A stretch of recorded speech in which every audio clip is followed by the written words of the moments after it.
우리 인간 생활을 규율하는 관습 규범 또는 관습법이라고 하죠. 관습 규범도 있고 도덕도 있고 종교 규범도 있고 법도 있고 그렇습니다.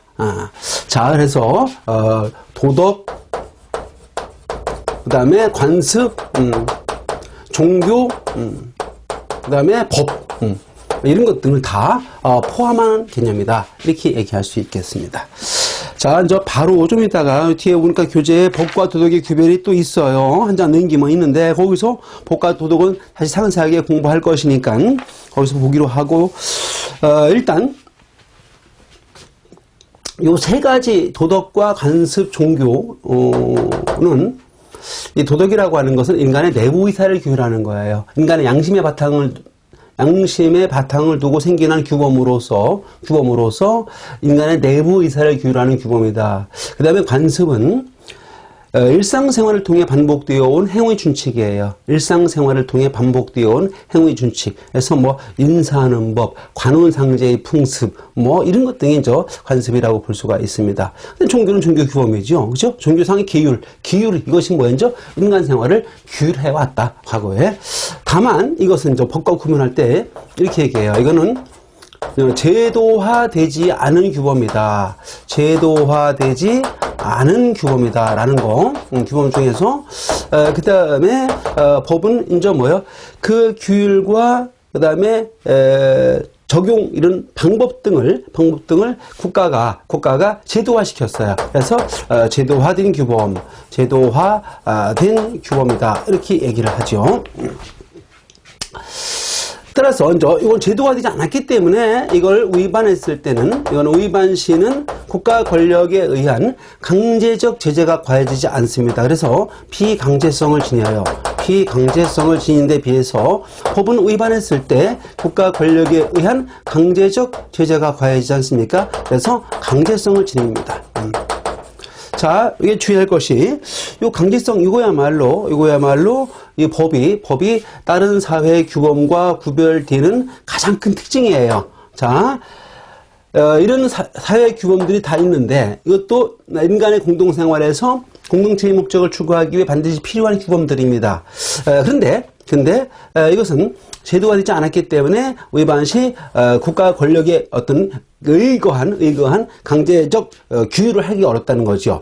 그러나 법은 말 그대로 이제 국가가 개입해서 규율하기 위해 일정한 절차에 따라 만드는 거예요. 그런 사회 규범이기 때문에 위반 시 강제성을 지닌다. 그래서 이 강제성, 법이 갖는 여러 가지 특징 중에서 이 강제성이야말로 법이 다른 사회 규범과 구별되는 가장 큰 특징이다. 법이 다른 사회 규범과 구별되는 가장 큰 특징을 하나 얘기한다면은 당연히 강제성을 말하는 것입니다. 자, 그래서 또 다른 특성을 보면 이런 내용들은 당위성을 다 전제를 하고 있어요. 마땅히 이러이러해야 한다. 마땅히 이러이러해야. 그래야만 마땅히 이러이러해야 한다는 당위성을 전제를 하고 있기 때문에, 그렇기 때문에 인간의 행동을 규율해서 질서를 유지할 수 있게 됩니다. 자, 사람들이 행동하는 걸 규율하려면 그 사람 따르게 되는데, 따르려면 어떻게 해요? 당위성이 있어야 돼요. 당위성을 전제로 해서 만들어지는 것들 있죠. 이 규범들은 당위성을 전제로 한다. 사회 규범은. 그래서 당위 법칙이다. 당위 법칙. 다만 그 중에서 법은 법은 강제성이라는 그런 특성도 갖는다. 이런 얘기입니다. 그래서 강제 규범이라고 얘기가 되는 것이죠. 자, 그 정도로 해서 우리가 일단 법이라는 게 다른 사회 규범으로 등장했고, 사회 규범 중에서도 이와 같이 강제 규범이라는 것이 가장 큰 특징이라는 거.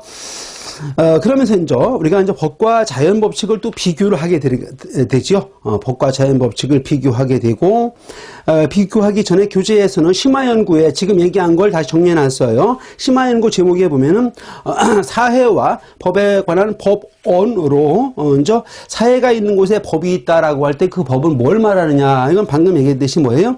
일체의 사회 규범, 즉 모든 사회 규범 해도 되고 일체의 사회 규범 해도 되고 거기에는 뭐가 들어가요? 지금 얘기했듯이 도덕, 관습, 종교, 법 이 네 가지가 다 포함된다. 그래서 처음에 이렇게 나올 수 있는 거예요. 자, 사회가 있는 곳에 법이 있다라고 했을 때, 사회가 있는 곳에 법이 있다라고 했을 때 법을 밑줄 쳐놓고 이 밑줄 친 법에 해당되는 것을 아래 보기에서 짝지어진 거 골라라 하면서 이런 걸 주어줘요. 그러면 이게 다 들어갑니다. 이거 네 가지가 다 밑줄 친 법에 해당되는 거 그걸 고르면 돼요. 문제는 이게 나올 가능성이 있다는 거. 이거와 그 다음에 뭐였죠? 또 법이 다른 사회 규범과 구별되는 가장 큰 특징으로서 뭐야? 강제성이라는 걸 이거 꼭 기억해 주시기 바랍니다. 자, 그 다음에 이제 법과 자연법칙을 보세요. 자, 자연법칙이라고 하는 것은 자연계에 존재하는 사실들로부터 도출되어진 거예요. 그렇죠? 그래서 요거에 관한 것은 한 장 넘겨보시면은 다음 페이지에 자연법칙과 사회규범을 비교해서 이렇게 표로 만들어 놨죠. 일단 자연법칙이라는 것은 금방 했듯이 자연계에 존재하는 사실들로부터 도출되었기 때문에 존재법칙이라는 겁니다. 그래서 존재법칙이라는 것은 사실상 이러이러하다. 이렇게 존재한다. 물이 위에서 아래로 흐른다. 사계절의 변화가 일어난다. 뭐 겨울이 지나면 봄이 되고 봄이 지나면 여름이 온다. 뭐 이런 식으로 하루는 24시간이다. 이제 1년은 365일이다. 지구가 자전하는 주기가 하루지요. 그 자전하면서 지구가 또 태양을 공전합니다. 그래서 그 공전 주기가 365일이에요. 이런 게 존재한다는 겁니다. 이게 자연계에 존재하는 사실들이에요. 그렇죠?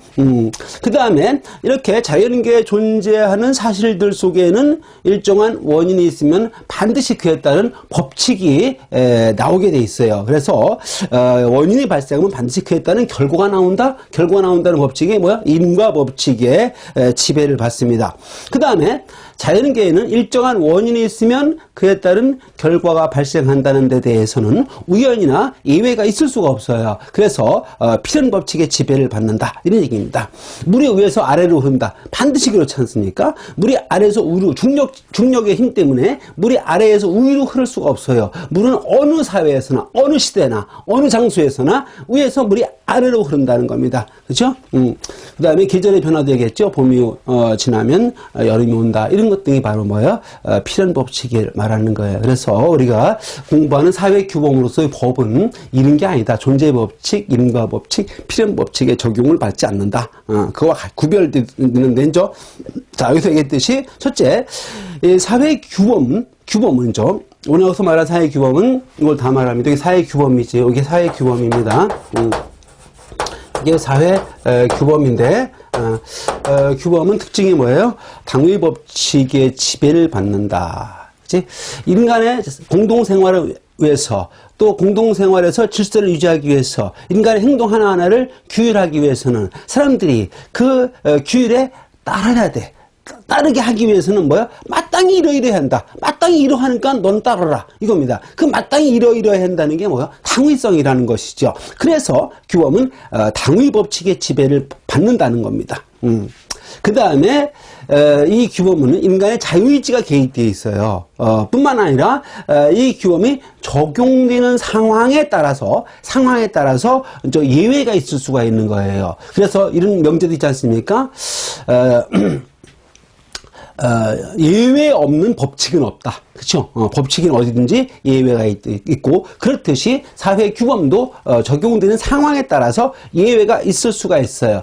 그런 특성을 갖는 것을 자유법칙이라고 합니다. 자, 그 다음에 이 사회 규범은 또 인간이 추구하는 목적이 들어가 있어요. 목적이 반영되어 있어요. 그런데 반죠 우리 인간 사회에서 공통적으로 또 보편적으로 추구되어 오는 그런 이념이 바로 뭐예요? 정의예요. 정의. 그 다음에 선, 공공의 선. 옳은 거, 옳고 그름 구분하는 이런 선, 그다음에 정의, 이런 목적이 뭐야? 어느 시대나 보편적으로 다 요구되어 왔고 인간은 그걸 추구해 왔어요. 그래서 이 사회 규범은 이런 것을 또 반영해야 되는 겁니다.